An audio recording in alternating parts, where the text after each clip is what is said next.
नमस्कार। आज मंत्री परिषद की बैठक में 16 एजेंडाओं पर विचार किया गया और सभी पर निर्णय लिया गया।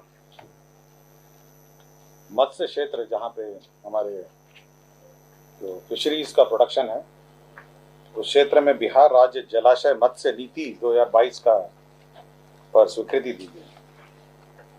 आप जानते हैं कि राज्य में करीब 37 जलाशय हैं, 37 जलाशय हैं और ये 26,000 हेक्टेयर में फैला हुआ है, जिसमें मेजर डैम्स हैं और बहुत सारे जल स्रोत हैं। तो इसमें जो मछली पालन है उसमें करने की अनुमति प्राप्त हुई और राज्य सरकार ने निर्णय लिया कि इन सभी को हम लोग सेटल करेंगे, इन जलाशयों को, और ये नीलामी के माध्यम से सेटल होगी। और साथ ही साथ ये जो नीलामी के साथ जो सेटलमेंट होगा और इसमें मछली पालन किया जाएगा। तो ये एक महत्वपूर्ण निर्णय है जो आज तक हमारे जो जलाशय हैं, मेजर जलाशय जो जल संसाधन विभाग के पास थे, उनमें अब मछली पालन हेतु राज्य सरकार ने निर्णय लिया है और इसका सेटलमेंट किया जाएगा। तो ये एक महत्वपूर्ण निर्णय है। दूसरा है कि हमारे जो राज्य में पॉलिटेक्निक संस्थाएं हैं, उनका जो कोर्स आउटलाइन है या कोर्स का डिज़ाइन है और कोर्स का जो डिज़ाइन और उसका कैपेसिटी बिल्डिंग है, उसके लिए राष्ट्रीय तकनीकी शिक्षा प्रशिक्षण अनुसंधान संस्था भोपाल से एकरारनामा किया जाएगा और 70 लाख रुपए उसमें व्यय किए जाएंगे। और साथ ही साथ इस संस्था मदद करेगी राज्य में जो तकनीकी संस्थाएं, इंजीनियरिंग कॉलेजेस हैं और पॉलिटेक्निक हैं, बेसिकली डिप्लोमा और जो पॉलिटेक्निक संस्थाएं हैं उसमें कोर्स डिजाइन में मदद करेगी। ये स्वास्थ्य विभाग में विभिन्न जो हमारे राज्य के सरकारी पैरामेडिकल, पैराडेंटल, नर्सिंग और फार्मेसी शिक्षण संस्थाओं में जो विभिन्न पाठ्यक्रमों में हमारे छात्र एवं छात्राएं हैं, जिसमें पैरामेडिकल, पैराडेंटल पाठ्यक्रम है, डिप्लोमा, बैचलर डिग्री है, मास्टर डिग्री है, नर्सिंग पाठ्यक्रम है, बीएससी नर्सिंग है, पोस्ट बेसिक बीएससी नर्सिंग है, एमएससी नर्सिंग है और फार्मेसी पाठ्यक्रम में डी फार्मा है, बी फार्मा है, एम फार्मा है और फार्मा डी में है।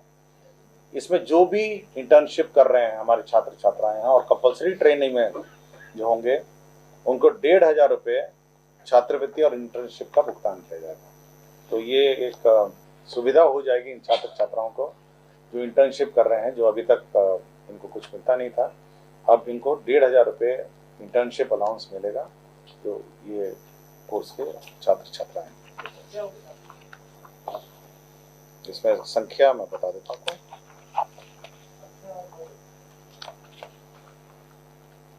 इसका टोटल कॉस्ट है 5,78,88,000 है, ये टोटल है। और संख्या में केवल टोटल अमाउंट है, सालाना है, संख्या है, पढ़ दो आपको। पैरामेडिकल, पैराडेंटल है, इसमें 2,495 है, ठीक है। नर्सिंग शिक्षण संस्थान है जिसमें 300 है और फार्मेसी शिक्षण संस्थान है इसमें 421 है। कुल मिलाकर 3,216। हर महीने में मिलेगा? हाँ, ये हर महीने मिलेगा, हर महीने का। जितने महीने का इंटर्नशिप होगा, मतलब मैं इंटर्नशिप का ड्यूरेशन है और हर महीने मिलेगा। बिहार न्यायिक सेवा के जो पदाधिकारी हैं, आपको जानकारी होगा, ऑल इंडिया जजेस association versus union of India and others एक केस हुआ था। ऑल इंडिया जजेस एसोसिएशन ने अपने जो वेतन और सभी सर्विस में जो इन्वॉल्वमेंट से संबंध में माननीय सर्वोच्च न्यायालय में केस किया और माननीय सर्वोच्च न्यायालय ने एक ऑर्डर पास किया। ये ऑर्डर 27/7/2022 को इस याचिका में पारित किया गया, जिसके आलोक में इन सभी जजेस का वेतन पुनरीक्षण का निर्णय लिया गया है। इसमें फिटमेंट फैक्टर जो है 2.81 है, मतलब 2.81 इसका फिटमेंट फैक्टर है। और जस्ट कंपैरिजन के लिए मैं बता देता हूँ, राज्य सरकार का 2.57 था, इनका 2.81 है। और इनको 2016 के इफेक्ट से वेतन पुनरीक्षण का लाभ मिलेगा। तो 2016 के इफेक्ट से वेतन पुनरीक्षण का लाभ मिलेगा। और ये प्योरली जो ऑल इंडिया जजेस एसोसिएशन का और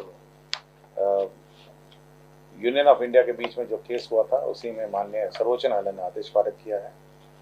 और सर्वोच्च न्यायालय ने यह भी आदेश पारित किया है कि जो बकाया है, क्योंकि 2016 से यह वेतन पुनरीक्षण किया जाएगा, तो इसे 3 किस्तों में भुगतान किया जाएगा। तो ये निर्णय है जो हमारे बिहार न्यायिक सेवा पदाधिकारी राज्य में जो स्थापित हैं, उनके लिए सैलरी वेतन पुनरीक्षण का ये प्रस्ताव है। औद्योगिक प्रशिक्षण संस्था में अनुदेशक संवर्ग नियमावली 2018 में संशोधन किया गया है। तो विभिन्न प्रकार के अनुदेशक रहते हैं, उसमें विभिन्न कैटेगरी के हैं। एक नया कैटेगरी जोड़ा गया है जो है एम्प्लॉयबिलिटी स्किल अनुदेशक, जो इंग्लिश पढ़ाएंगे, हिंदी पढ़ाएंगे और कंप्यूटर का थोड़ा ज्ञान देंगे। और जो एम्प्लॉयबिलिटी इंडेक्स है जो हमारे स्टूडेंट्स का, जो एम्प्लॉयमेंट, ताकि एम्प्लॉयमेंट हो सके, उसके लिए ये अनुदेशक रहेंगे जो हर आईटीआई में रहेंगे, सरकारी आईटीआई में, और ये उनको पढ़ाएंगे। पद सृजन के कुछ मामले आज भी आए हैं, जिसमें अल्पसंख्यक कल्याण विभाग में नियंत्रणाधीन बिहार वक्फ न्यायाधिकरण में एक चालक का पद का सृजन हुआ। कला संस्कृति एवं युवा विभाग में आपको जानकारी होगा, बुद्ध समय दर्शन संग्रहालय स्मृति स्तूप है, आपको जानकारी होगा, ये वैशाली में ये बन रहा है। उसके लिए 27 पदों का सृजन आज किया गया। मंडल कारा अरवल एवं उप कारा पालीगंज में विभिन्न कोटि के मंडल कारा अरवल में 102 और उप कारा पालीगंज में 98, कुल 200 पद का सृजन किया गया। और 2 प्रस्ताव हैं जो आकस्मिकता कंटिजेंसी फंड से एडवांस के हैं।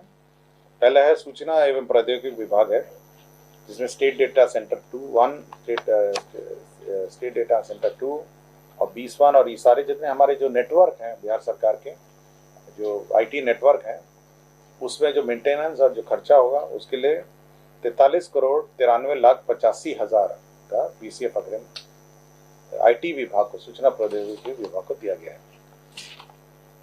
ग्रामीण विकास विभाग में भी 340 करोड़ का बीसीएफ एडवांस दिया गया है। यह राशि जो हमारे प्रधानमंत्री आवास योजना है ग्रामीण, उसमें जो स्टेट शेयर राज्य का अपना अंश रहता है, आपको जानकारी होगा 60-40 रहता है, उसका 60 होता है केंद्र का, 40 होता है राज्य का।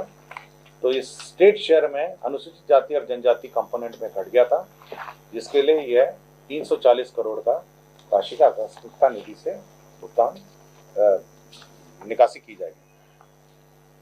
बिहार विधान मंडल, विधानसभा विधान परिषद के जो सदस्य हैं, उनको 2000 प्रति महीना यूनिट बिजली फ्री मिलती थी, मतलब उनको मिलती थी 2000 यूनिट बिजली का।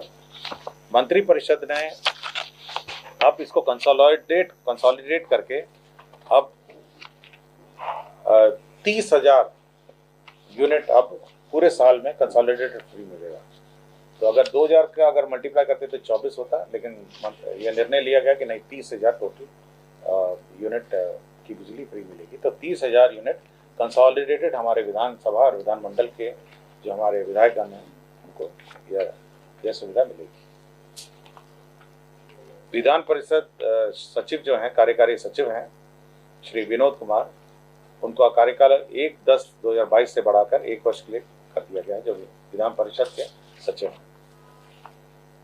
जो हमारे चुनाव हो रहे हैं, हमारे नगर निकाय चुनाव हैं, तो उसमें जो ईवीएम के बैटरीज हैं, भारत इलेक्ट्रॉनिक्स लिमिटेड को नॉमिनेशन में देने का निर्णय लिया।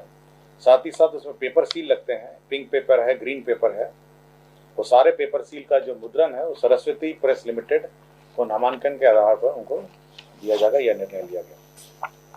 लाइव वेबकास्टिंग और ईवीएम, आपको जानकारी होगा लाइव वेबकास्टिंग पिछले पंचायत चुनाव में भी हुई, तो इसको लाइव वेबकास्टिंग और ईवीएम में जो डिस्प्ले होता है, जो जब हम लोग गिनती करते हैं, जो काउंटिंग सेंटर में गिनती करते हैं, तो उस नंबर को पिक कर लेता है सॉफ्टवेयर और उसी आधार पर वो चेक होता है कि मतलब उसमें फिर ये नहीं हो कि डेटा एंट्री या एंट्री में गलती हो।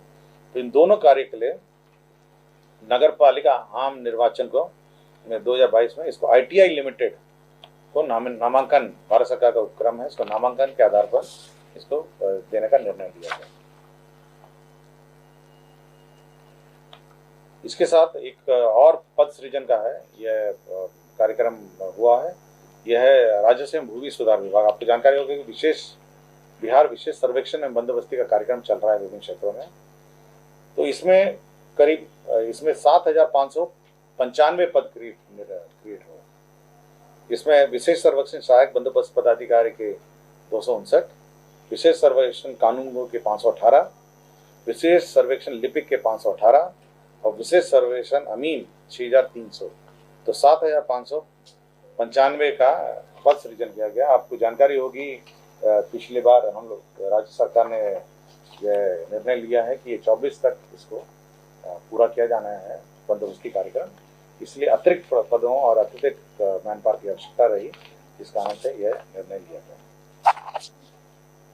हमारे जो ईवीएम आपके जो EPIC है, जो फोटो ID कार्ड है निर्वाचन का, आपको पता है कि अभी ये प्लास्टिक ये PVC का ये फोटो आइडेंटिटी का कार्ड छपता है, तो वो भुगतान और स्वीकृति, घटनोत्तर स्वीकृति इसकी दी गई कि वो सरस्वती प्रेस लिमिटेड कोलकाता से बनने के लिए 9 रुपये मात्र प्रति पीस के भुगतान पर ये सरस्वती प्रेस को नामांकन कर दिया गया। तो मुख्य ये 16 एजेंडा है जिसके बारे में मैंने आपको जानकारी दी गई। यदि किसी एजेंडा के बारे में आपको जानकारी चाहिए तो